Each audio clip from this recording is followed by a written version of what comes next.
Hi అండి అందరికీ welcome to my channel hello it's Ashwini. పండగంటే గారెలే కాదండోయ్, పులిహార కూడా ఉండాలి. ఇవాళ మనం అద్భుతమైన రుచితో చింతపండు పులిహార ఎలా చేసుకోవాలో చూద్దాం. ఇది పండుగల ప్రసాదంగా, ప్రత్యేకమైన నైవేద్యంగా లేదా ఏ చిన్న వేడుకైనా తప్పనిసరి ఐటెం. చింతపండు పులుపు, వేపుళ్ళ తాలింపు, నూనెలో కాల్చిన ఎండుమిర్చి ఇవన్నీ కలిసినప్పుడు వచ్చే రుచి మాటల్లో చెప్పలేమండి.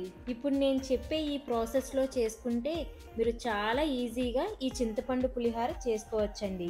ముందుగా మనం 100 గ్రాముల చింతపండులో వేడి నీళ్ళు పోసి నానపెట్టుకుని పక్కన పెట్టుకుందాం. అదేవిధంగా 2 టేబుల్ స్పూన్స్ ఆఫ్ శనగపప్పు కూడా నానపెట్టుకుందాం. ఇప్పుడు రైస్ కోసం ఒక కుక్కర్ గిన్నెలో 1 గ్లాస్ బియ్యం తీసుకుందాం. బియ్యంని 2 లేదా 3 సార్లు పాటు శుభ్రంగా వాష్ చేసుకున్న తర్వాత ఏ గ్లాస్తో అయితే బియ్యం తీసుకున్నామో అదే గ్లాస్తో 2 గ్లాసులు వాటర్ తీసుకుందాం. ఇప్పుడు దీన్ని స్టవ్ మీద పెట్టి మీడియం ఫ్లేమ్లో 2 విజిల్స్ వచ్చే వరకు ఉంచి దించేసుకుందాం. ఇప్పుడు కుక్కర్ ప్రెషర్ పోయిన తర్వాత ఒక వెడల్పైన పళ్ళెం తీసుకుని ఈ రైస్ని వేసేసుకుందాం. చూసారుగా, ఇలా వేసుకుని ఒక రెమ్మ కరివేపాకు కూడా వేసుకుని దీనిలోనే 4 స్పూన్స్ ఆఫ్ ఆయిల్ కూడా వేసేసుకుందాం. ఇలా ముందుగానే కరివేపాకు రైస్లో కలుపుకుంటే కరివేపాకు ఫ్లేవర్ అనేది రైస్కి పడుతుందండి.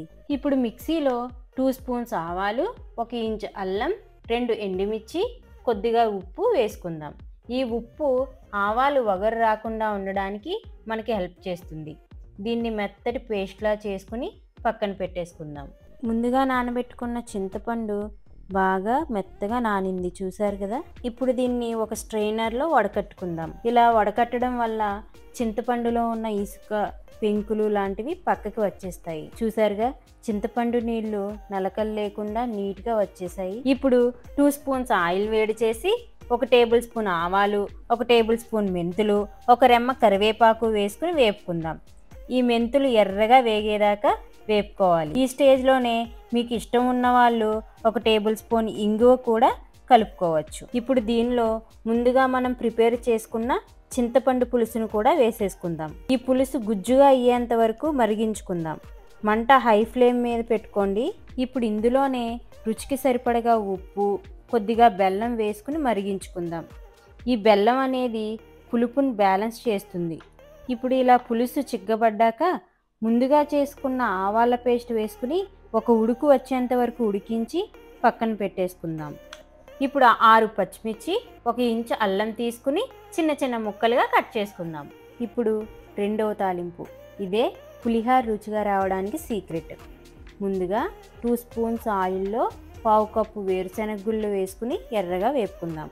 దీనిలోనే ముందుగా నానబెట్టుకున్న శనగపప్పును కూడా వేసుకుని వేపుకుందాం. తరువాత టేబుల్ స్పూన్ మినప్పప్పు, అల్లం తరుగు, ఆవాలు, జీలకర్ర, పచ్చిమిర్చి, ఎండుమిర్చి, కరివేపాకును కూడా వేసుకుని వేపుకుందాం.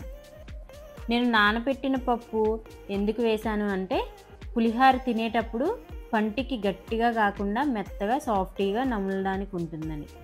కొద్దిగా పసుపు కూడా ఈ తాలింపులోనే వేసేసుకోవాలి. చాలామంది డైరెక్ట్గా రైస్లో వేసి కలిపేస్తారు. అలా అయితే పచ్చి స్మెల్ వస్తుంది, బాగా కలర్ అనేది కలవదు. ఇలా మీరు కూడా ఒక్కసారి ఆయిల్లో వేసి ట్రై చేయండి, మీకే తెలుస్తుంది డిఫరెన్స్ అనేది. ఇప్పుడు ఈ తాలింపుని కమ్మని స్మెల్ వచ్చే వరకు వేయించుకుని దించేసుకుందాం. ఇప్పుడు ముందుగా చల్లార్చిన రైస్లో మనం ఆల్రెడీ ప్రిపేర్ చేసుకున్న చింతపండు గుజ్జు మరియు తాలింపుని వేసుకుని ఇలా కలుపుకుందాం. మీరు గరిటెతో అయినా కలుపుకోవచ్చండి.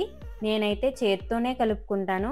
ప్రతిసారి ఇలా అయితేనే నాకు పులిహార బాగా కలుస్తుంది. అంతేనండి, పులిహార రెడీ అయిపోయింది. నా వంటలు మీకు నచ్చినట్లయితే నా ఛానల్ని సబ్స్క్రైబ్ చేయడం మర్చిపోవద్దు.